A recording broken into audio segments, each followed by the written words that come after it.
Hello, welcome to the light.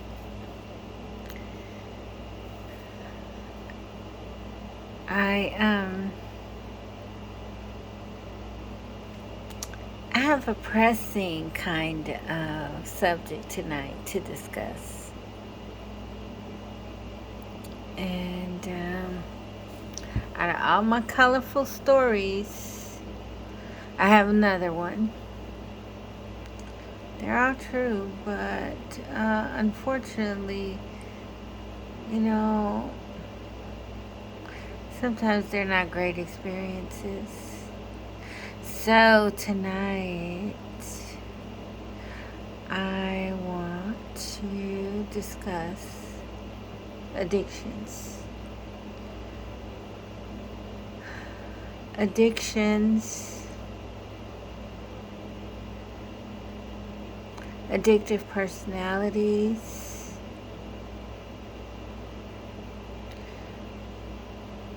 and addicts are just really people that developed bad habits and at my age I have experienced some people in my life that were addicts, and I just had an experience a couple of days ago that was very unpleasant because of where I live. I have diverse neighbors. I live by a major, directly across the street from a major university. So, of course, we have the students and we have the natives. And we have people that are in and out of town seasonally for depending on the weather. Very diverse, and people that are in and out of town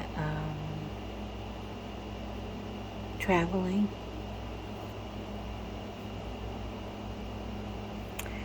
So a couple of nights ago or early mornings ago, it's in the middle of the week. I think it was Wednesday. Okay, so it could have been Thursday morning. It was like 5:30 in the morning, and everybody that knows me knows that I'm not a morning person. If you know me, you know I'm not a morning person. So I'm not up 5:30 in the morning.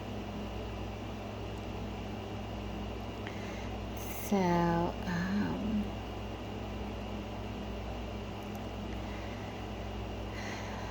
I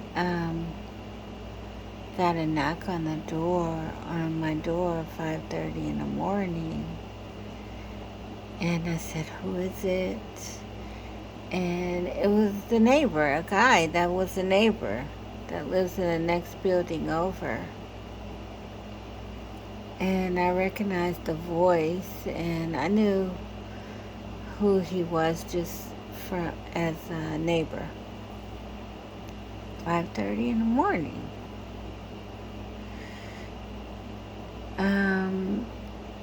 And I did not open the door. I just stood by the door and said, "Is something wrong?" I said, "Hi, David, yeah, something wrong? Are you up?" I said, "I am now. Can you come out?" And I said, "No. This is 5:30 in the morning. This is unacceptable. He said, I'm sorry, I'm sorry, I'm sorry. I think he said, will you come out or can you come out? And I just stood by the door. Of course, it was locked. And I said, no, this is unacceptable. He said, I'm sorry, I'm sorry, I'm sorry. And he went away. I looked out of the window. I opened the shed and I saw that he was downstairs and not at my door anymore. But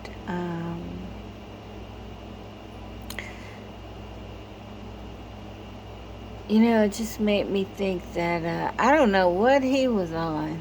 That's what I was thinking. But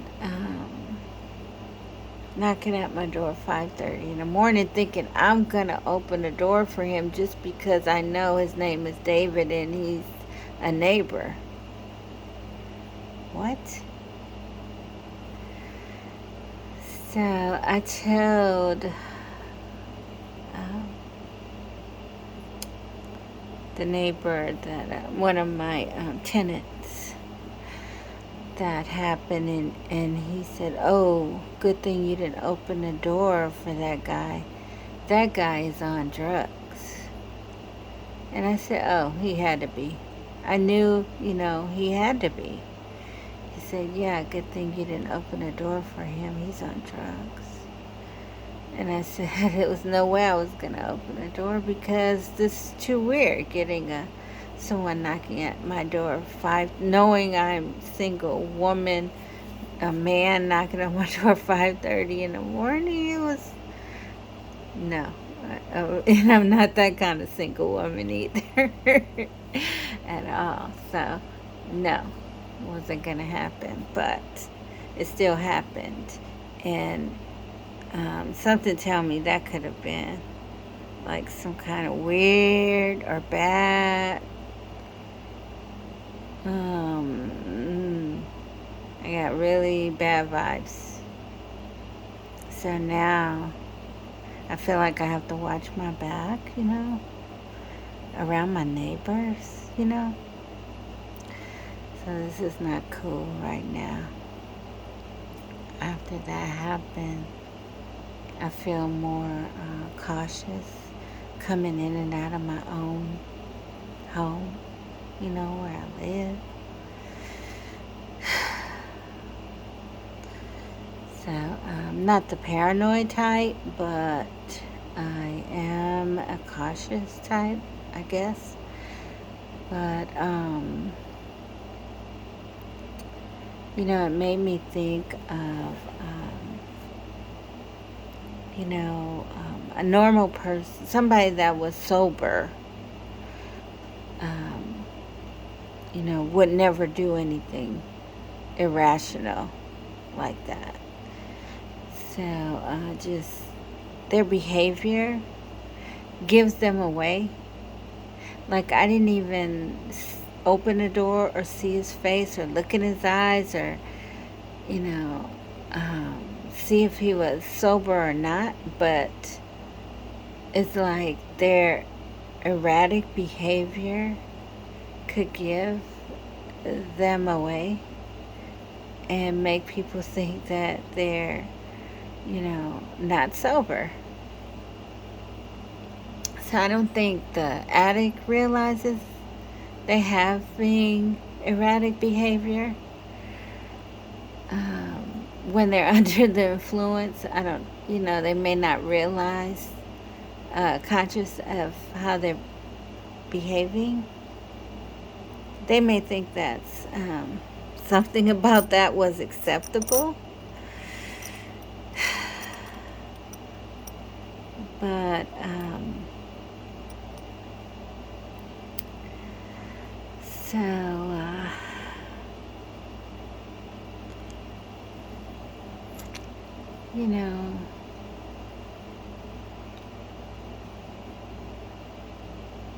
I have seen addicts, people that were addicted to something or on some kind of drugs, try their best to act normal so nobody would think they're loaded or high.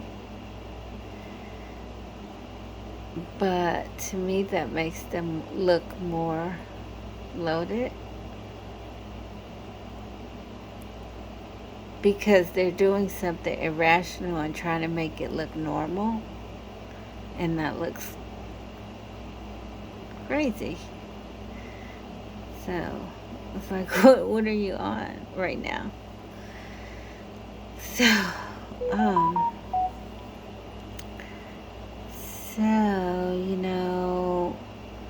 I hope,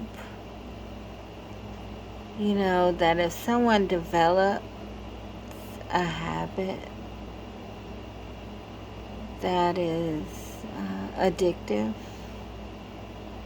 or if they have an addictive personality, I do really hope that you don't stay in denial about it and really try to get help. Honestly, try to get help because I have two sons and they were teenagers, and I saw they were hanging out with guys in high school, and this is my friend and that's my friend in the neighborhood, and I saw what kind of guys they were and what they wanted to do, and I told them that marijuana is so popular, everybody wanted to smoke weed, all the teenagers, all of them. So I just told my sons that all I could tell you about drugs, really, honestly, I have never, ever, ever, ever, ever seen anything good come out of it. Nothing, ever. All bad. Just bad habit. Just bad thing to do. Takes you to bad places.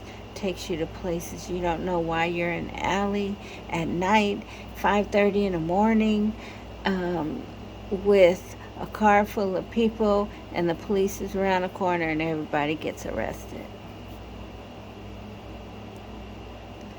Wrong place at the wrong time. Now they are in jail. Like my nephew is in jail over drugs. Over drugs. And it's just where bad habits are going to take you. They said 3 places. 3 places. Jail, hospital, or dead in the grave.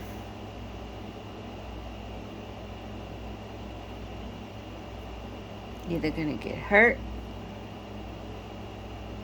either gonna go to prison, gonna be incarcerated, or it's gonna take your life. It's gonna kill you.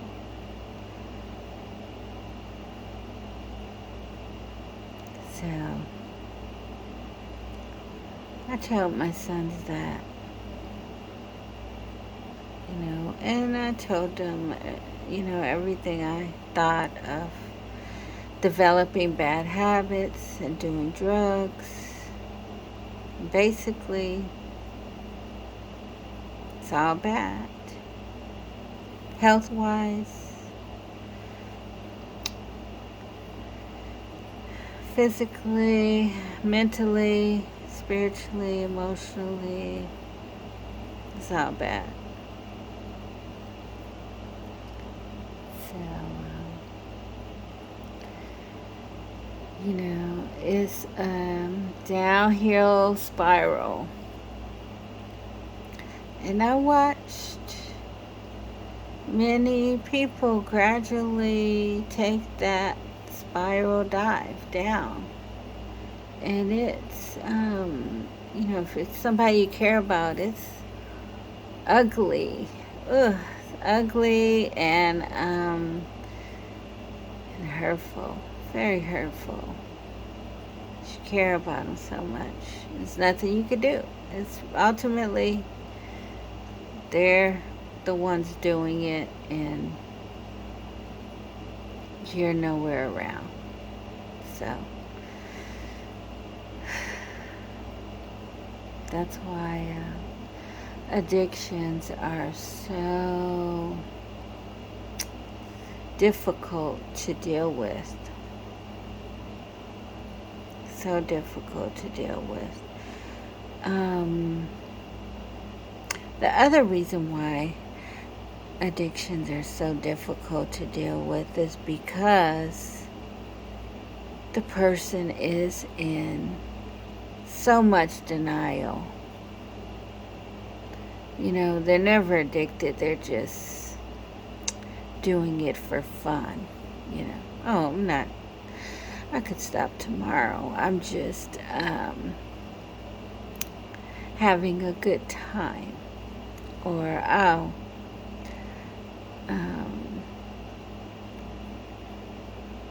I only need a little. If I have one hit, then I'll never look for, then I never look for any more. I've heard just all kind of reasons and excuses why they do drugs in the first place, and it's not because they can't stop doing it. They're not an addict on the street like a bum and homeless, and just because they're not, all of that, or even my cousin is functional addict. He could go to work and, whatever he needs to do at work and still function somehow. I don't know how they manipulate. I know how. They lie so bad. Oh my goodness. Really. They have to lie a lot. A lot. Like every day. And then it's sad because their whole life becomes that. It becomes a lie. It becomes a total lie. Because they just can't face that they developed this bad habit. Now they're doing it. And they're making excuses for it. And it's taking their money. And they're maybe working. And they're always broke. And there's no explanation for it. And it makes everybody scratch their head. Why in the world is, cousin always broke and he works? What?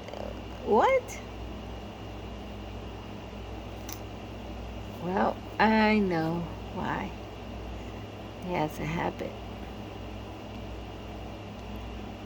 A long time ago, old-fashioned term was monkey on your back. You had a monkey on your back. So, I have noticed also that some people actually have addictive personalities, and makes it very accessible for them to develop habits easily. So I noticed in my nephew's case, because even as a small boy, I would keep him.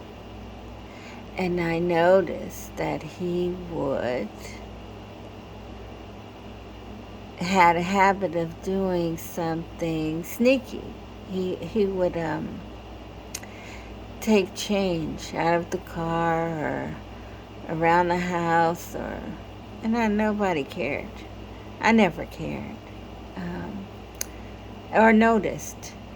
But when he stayed with me for the summer,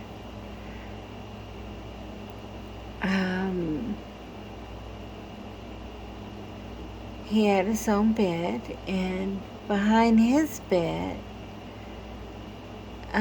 there was just a million candy bar wrappers.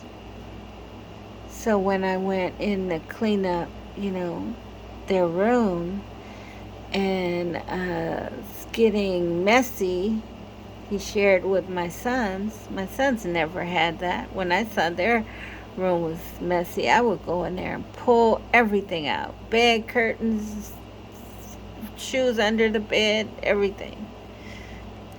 And clean it and put everything back that belonged in it. So I just noticed that he had a million candy bars. And I didn't know where he was getting money, so I just asked him. Oh, I found some change. Oh, I found change. Oh, there was something. Oh, I did, he was like not even 10. So somehow he was getting change and walking around the neighborhood, going to the store and buying candy bars and eating candy bars all day that I didn't know about. Till like a month went by and I cleaned the room and there was a million candy bar wrappers behind his bed, under the bed. So I saw as a child that he was, he had a sneaky habit. And as a teenager, the candy bars turned into drugs. I don't know what kind of drugs of his choice, but it made him steal from us. His family started stealing from us and buying drugs. So it made me think of him as a child, that he had a habit of being sneaky. And so that was from child and then a teenager, and now look, as an adult right now, he's in jail, and he'll be in rehab. I think he's getting out of jail and he has to go straight to rehab, something like that. So it could follow them through their life. If they have an addictive personality, it could follow you through your life. If you don't realize it, if you don't wake up to it, if you don't start looking at yourself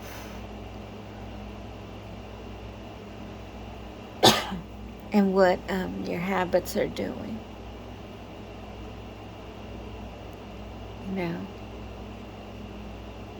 If you deny it, it's gonna spiral out of control, and you're gonna wind up at the bottom of the pit. They call it rock bottom. And so every addict seems to hit rock bottom because it follows them, and they spiral downhill. Sometimes straight down, nose first.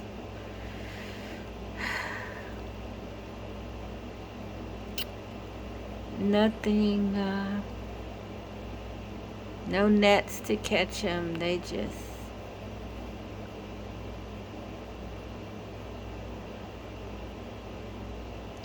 on the way straight down. can't stop their motion, can't stop their motions, because they just start autopilot into this habit, looking for it and being satisfied with it. The feeling of that for comfort, whatever kind of comfort it brings them. And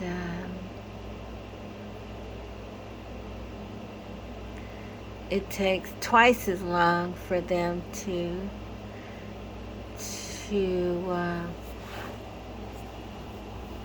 try to stop or cure themselves or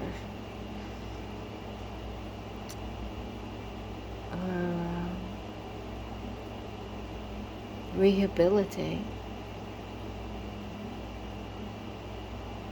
Then they spend the rest of their lives trying to rehabilitate or heal from all the damage that it did, that bad habit did, that terrible addiction did.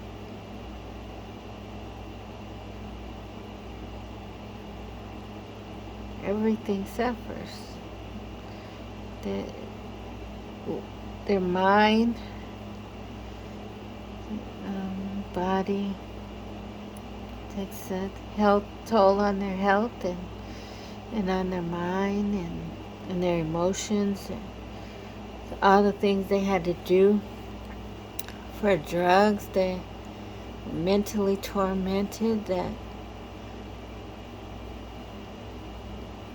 they had to steal from their own family. I mean,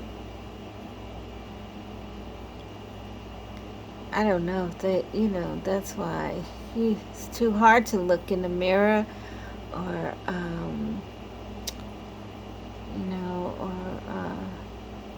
face themselves or their demons, because then they have to realize how horrible they were, Then they have to realize their whole life was pretend or fantasy or a lie. Their psyche, starts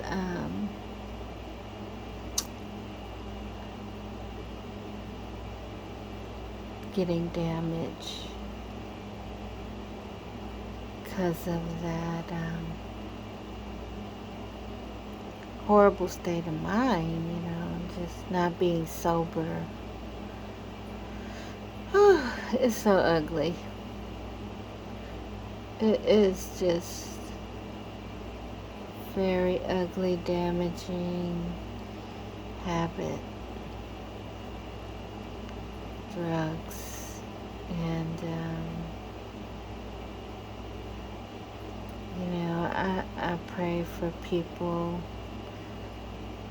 that let that go so far.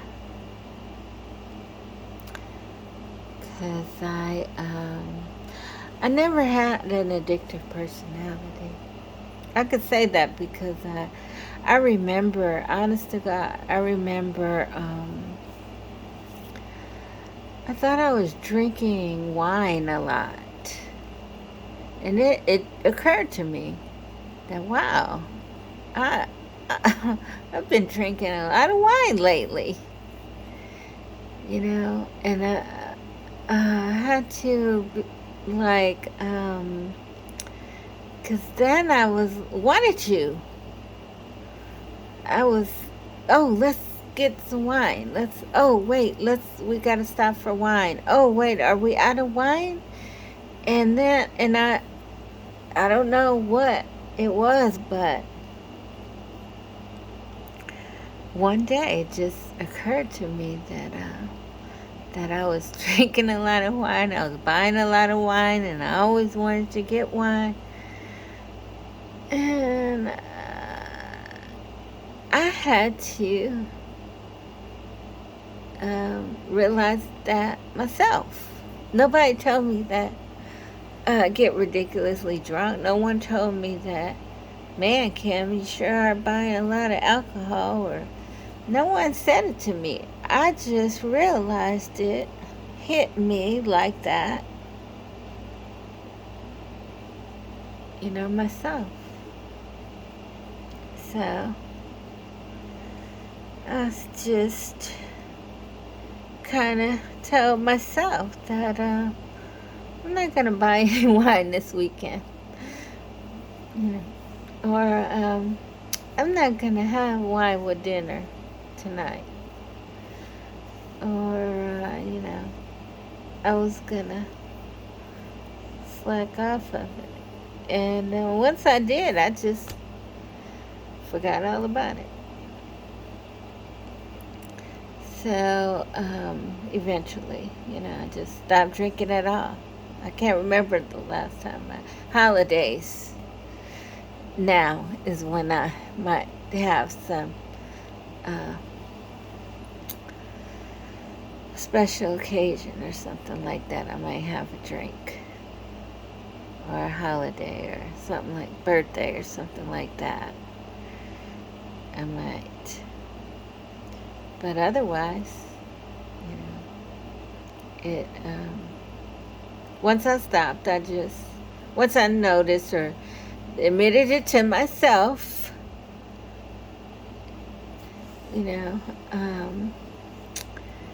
that it was starting to be a habit and I was starting to look for it. I admitted that to myself. I just stopped buying it. And eventually I didn't even think of it anymore. So that's not the sign of an addictive personality, because nothing inside of that person tells them they're doing this every day. Wait a minute, I'm doing drugs every day. If something told their brain that, if they told themselves that, then they would realize it and they would notice that this is not good, because I would notice that,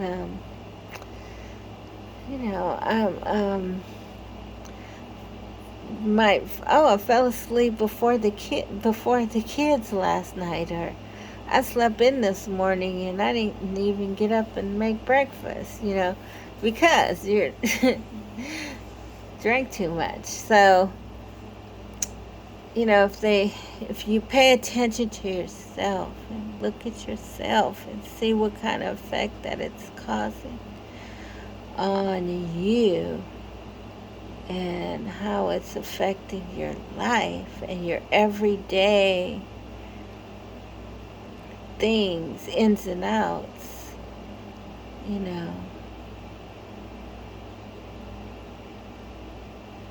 if you really stop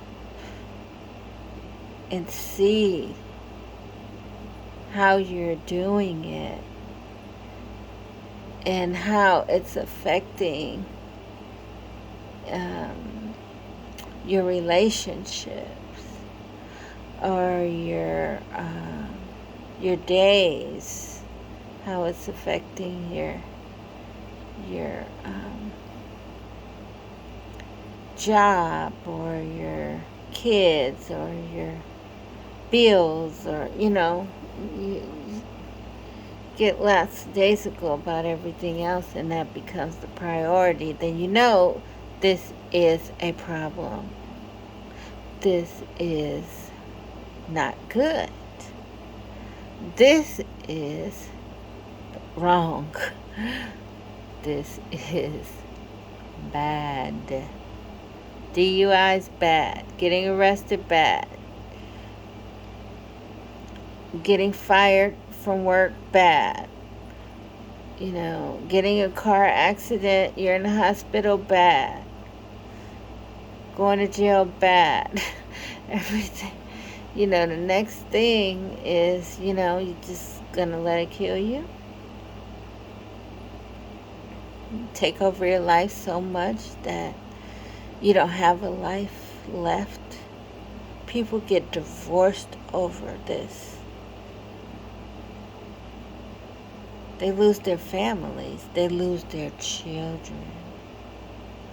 They get diseases. I mean, it's just so many. It's just bad, bad, bad, bad, bad.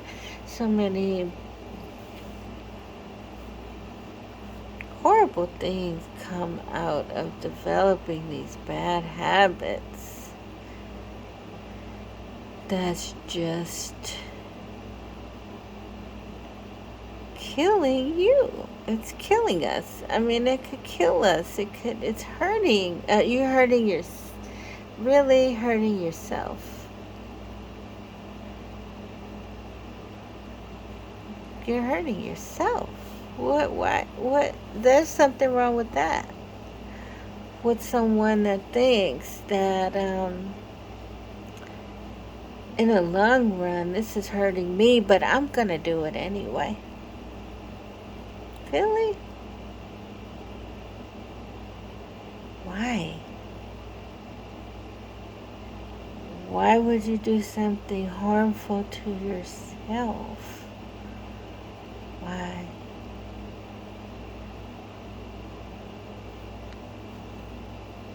You lost your self-respect. You lost your image. You lost your confidence. You lost all of those things because you're doing stuff against your better judgment. You know it's not right to steal from your family. It makes you feel like crap. So there goes your confidence. No more self-confidence.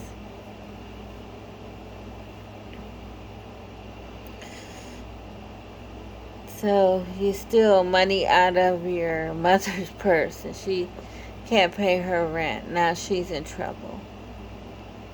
And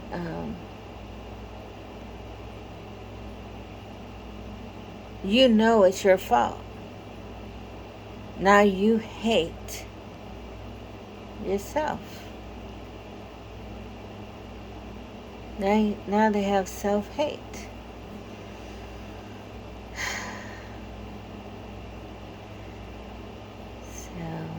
There's so many horrible components to developing these habits.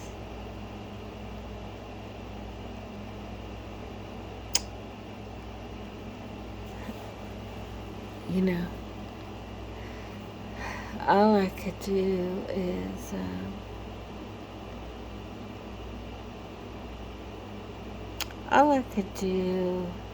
is remind us that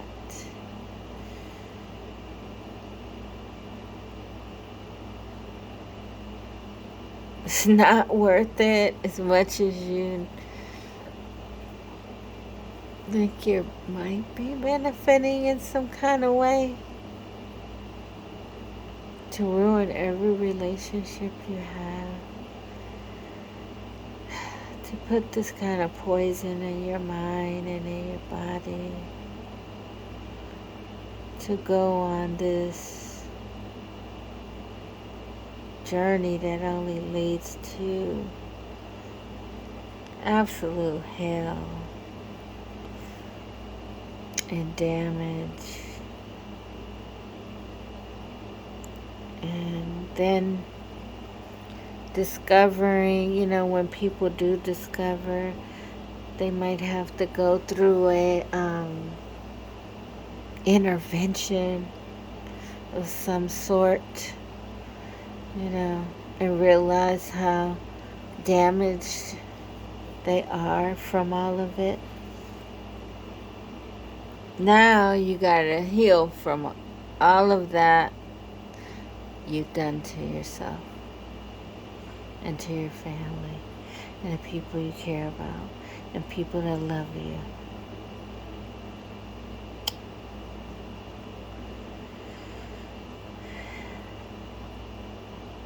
Then also there's the chance that they backslide. Oh, now I gotta go back to rehab.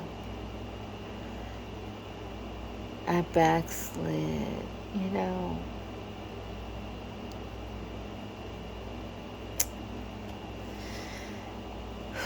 I wish, I pray, and I hope that we could all just try to be the best person that we could be in the first place. Not necessarily for the world or everybody else, just for you, just for us, just for ourselves, to take care of ourselves. That is the best thing that we could do for people that love us. Just to take care of ourselves.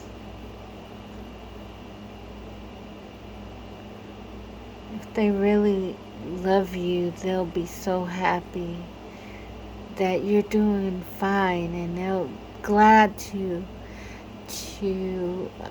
brag on you and say that you're doing great. He's taking care of himself and he looks amazing.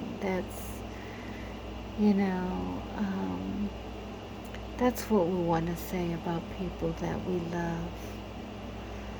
We don't want to say, you know, it's terrible and he's in jail and that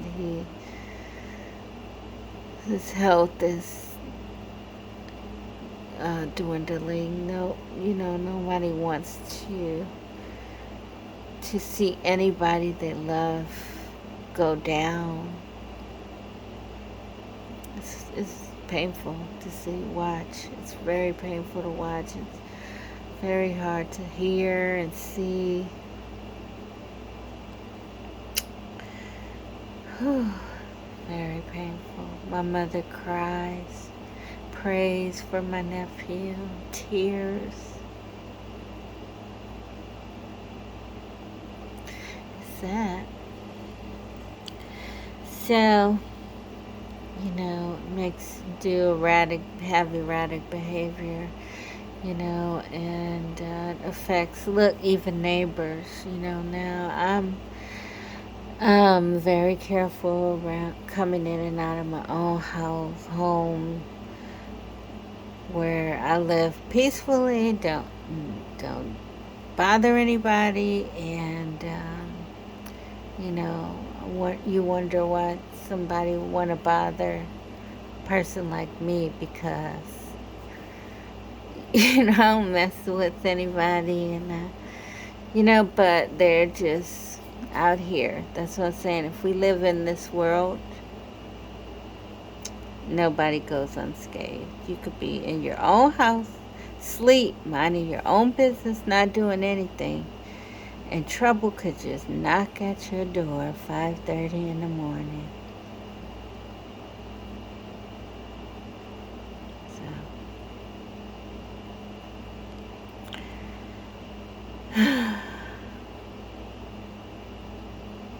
oh, so I'm moving. I am. So I'm moving. I'm starting to pack. A couple of days. I'll start packing. I don't feel, you know, comfortable anymore, and I just don't like that environment, and always gonna protect my safety and my peace. That's my job. That's my part. Do my part. Protect my peace and my safety. And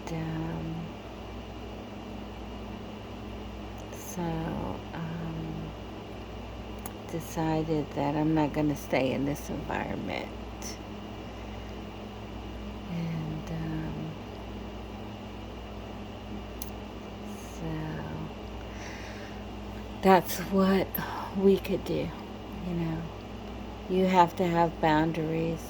You have to have your own standards of what you would accept and not accept. Because, you know, they say people that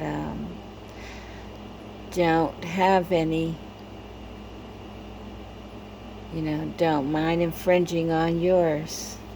So, if I could remind everybody to protect themselves and their peace and their home, and be safe. I'm going to do the same thing. And it's inconvenient. It is. It's inconvenient, but I have to use my time and energy and money to move. But I'm going to.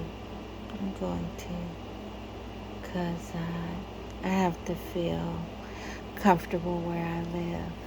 That's just my own personal standard that I have for myself. So next time I'll give you guys an update. And until then, be safe. And I will too. And I'll keep in touch with you guys. Give you an update when I move. So, as always, love and light. Happy Memorial Day tomorrow. Just again, be safe. Hopefully you won't be around people that are drinking and doing drugs. So,